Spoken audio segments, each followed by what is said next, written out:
Well, it is sent by a consciousness. In other words, whatever is sending us is absolutely aware of everything that is going on in that particular part, where they've decided to send this. They are absolutely aware of it. And therefore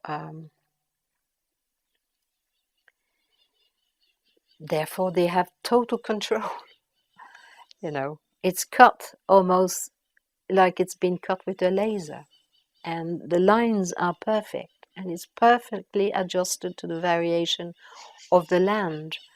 Now, somehow, we don't know, we don't actually know the process or the type of technology that could do that. But 2 or 3 hours before it arrives, it sends an energy it sends a tremor into the energy of the line. And animals can sense that, just as they can sense earthquake and they run away. So 2 or 3 hours before the crop circle comes, all the animals disappear. They run away as fast as they can. There's a kind of warning. And they make sure we're not there. They either send mists. Very often a mist comes in the field and people will go away or whatever, but they cloak themselves. And every single stem is taken into consideration and placed extremely carefully, sometimes creating patterns. Just the way that the wheat is laid down, it reflects the light differently and it creates a pattern. And you can't see that on the ground at all. You can only see that from here. So they have total control and total precision. It's incomprehensible to us, because we can't comprehend. It's a bit like the little ants can't comprehend that because they can't see us. And if we do something, we put a flower pot there or something, we create something, it comes out completely out of the blue. They don't understand. We have total control because we're looking from a higher level. This is done from a higher level. And we're like ants. We don't know where it's coming from. We can't see them.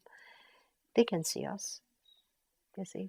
So I think that explains perhaps our incomprehension. It is beyond our power totally. It's absolutely beyond us. So we're looking at something that is from a higher level. That's the definition of a miracle. We don't know where it's coming from. It just appears suddenly.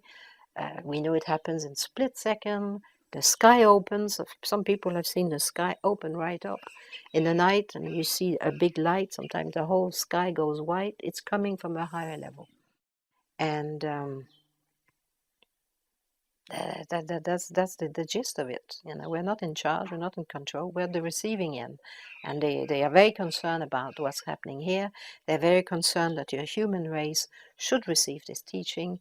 They throw everything at us that's ever been on this planet, all the teachings that ever been in every single tradition, in the whole entire planet, for as far back as we can think, is being thrown at us now. So that means, you guys, you take things in hand, you get on, and you start making some changes and show this to as many people as possible, because changes needs to come now. But it's very friendly. I mean, they love us dearly. I mean, it's a lot of love. It's all done for love. You can feel that. You really can feel it.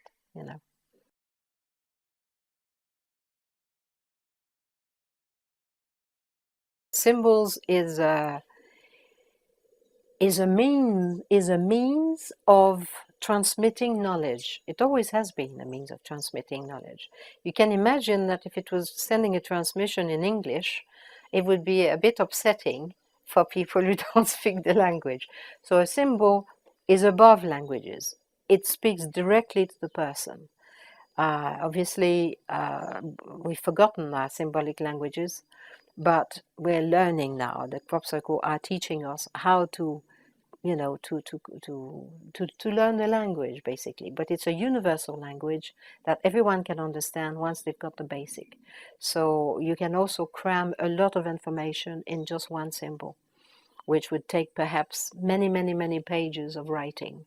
So it's a very direct, it's a very accessible way for everyone to enter into the meaning once they understand the alphabet.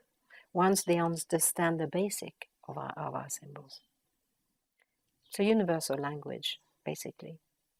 It's the best way to do it.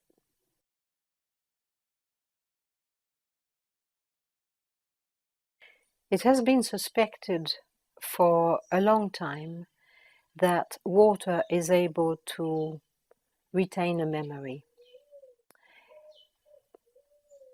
I think that the ancient understood that. Certainly, there's been a lot of research done by Emoto, for example, the Japanese scientist who has photographed imprints into water.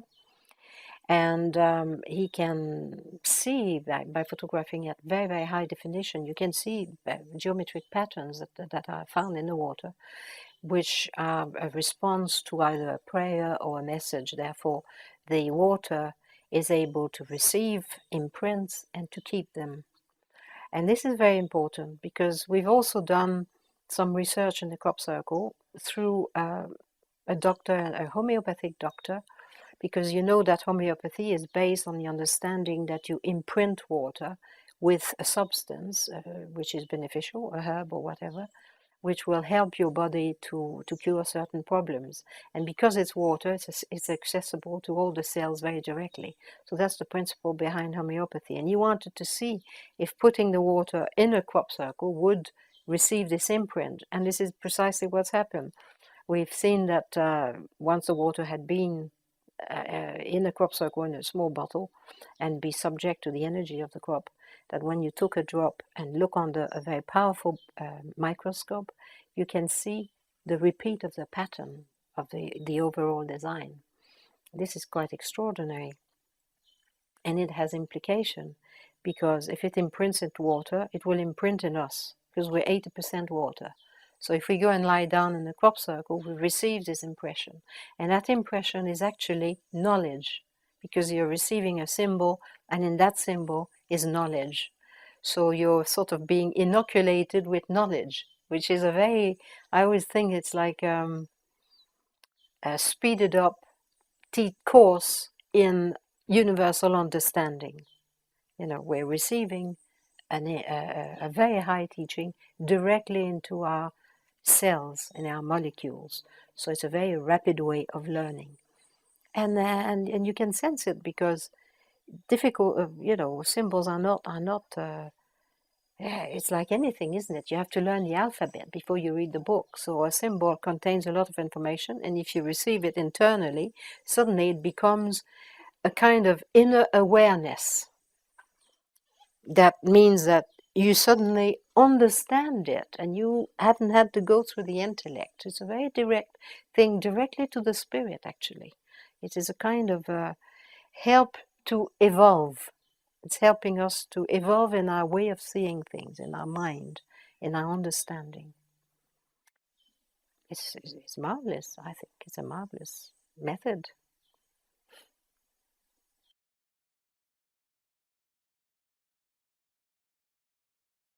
The patterns that are sent to us, the symbols that are being sent to us, are actually connected to the ancient symbols, or I should say, to the symbols that were used by our ancestors in all the traditions on this planet. So we do know that our ancestors communicated through these symbols. And you can think of the Aztecs and the Mayan, even the ancient Europeans, our ancestors knew these symbols. They used them for communicating a high teaching.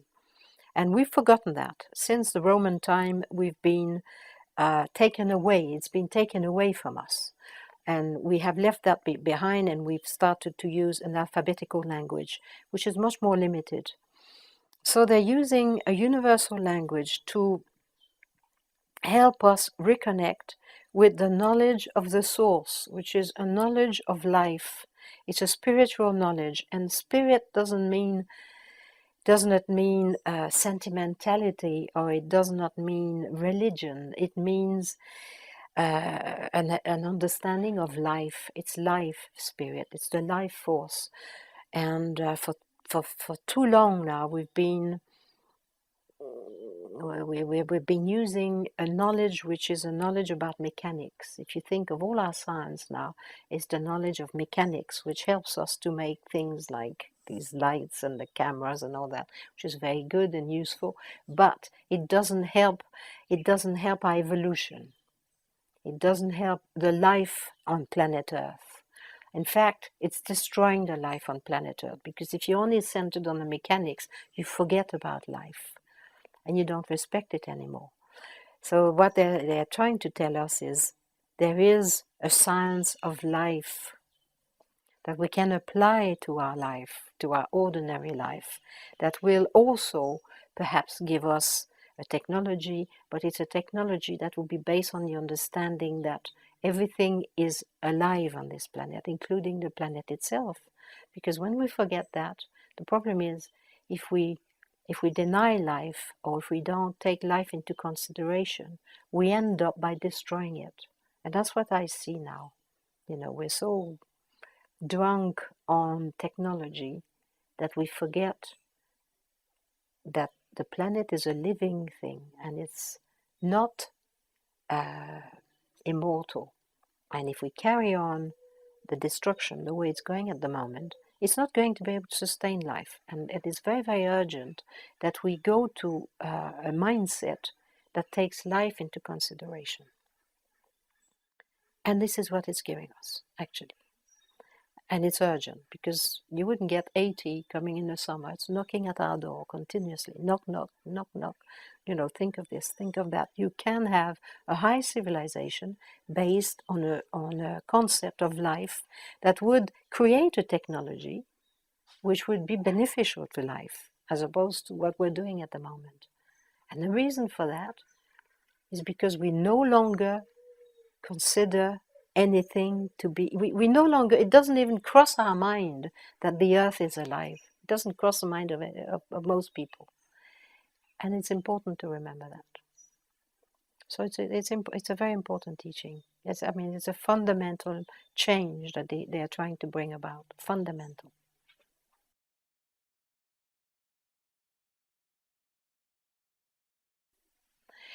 Well, I see the parallel in the relationship is that we both believe that there are higher levels. And on the planet, people have forgotten that. Not only do we no longer take life into consideration, but we think that we're the only form of life and there's nothing higher than us. That there's no higher beings. That was never the understanding of our ancestors.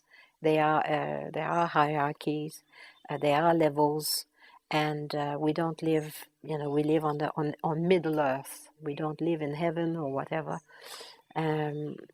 I do believe, and I mean that to me is a transmission from a higher level. There's no question. It's not at our level. It's very difficult, therefore, for us to receive it, and that's why they're so patient. They started very gently, and they, gradually teaching us as if we are in a kindergarten. But it is from a higher level, there's no question. And we also have the same vision of the necessity to go to a spiritual, spirit. People think spiritual is religious or sentimental. Spiritual means of the spirit, and spirit is life. That's what it is. It's the life force, the spirit. That's what my spirit is, my life force, my consciousness. It's nothing to do with sentimentality. And we can perfectly well do a wonderful world with fantastic technology based on spirit as opposed to mechanics. That's where the problem is this problem of mechanics as opposed to, so in that sense, I think the crop circle are in the same, have a similar vision or a similar message to what is being studied here at Figuera. The approach here is that we are one form of life amongst many forms of life, and there is a hierarchy of higher beings. And these are the high beings. Certainly the crop circle are not sent from our level. That is absolutely certain. So it's sent from a higher level. I think that is where we have a similar vision.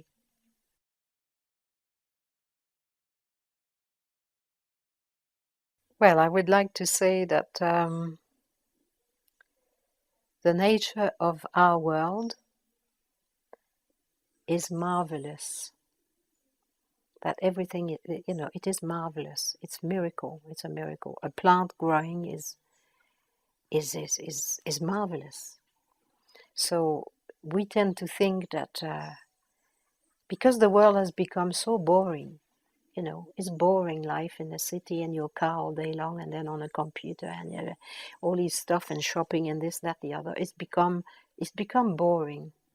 Whereas the nature of our world is marvelous. It's a marvelous, miraculous, fantastic place. And the crop circle very cleverly remind us of that because they never happen in the city. And they always take you out and you go to these wonderful places. It's so beautiful, you're in nature, and it reminds you how fantastic this planet is. So it is it's a teaching in the miraculous and the marvelous. That's what a crop circle is. And it's for everybody. The fact that it happens, when we were talking about symbols, if you send something through, a lot of people say this question, why do they send it as a symbol in the field? Well, a symbol in the field is democratic. It can't be controlled. Everybody can see it. Everybody can go and see it. So it's for everyone. It invites everyone. And it just sits there for weeks. It's beautiful. So it's attractive. We are attracted by the beauty. We want to go because it's beautiful. And once we enter, we're being given a very high teaching. So it's a course in marvels and in miracles.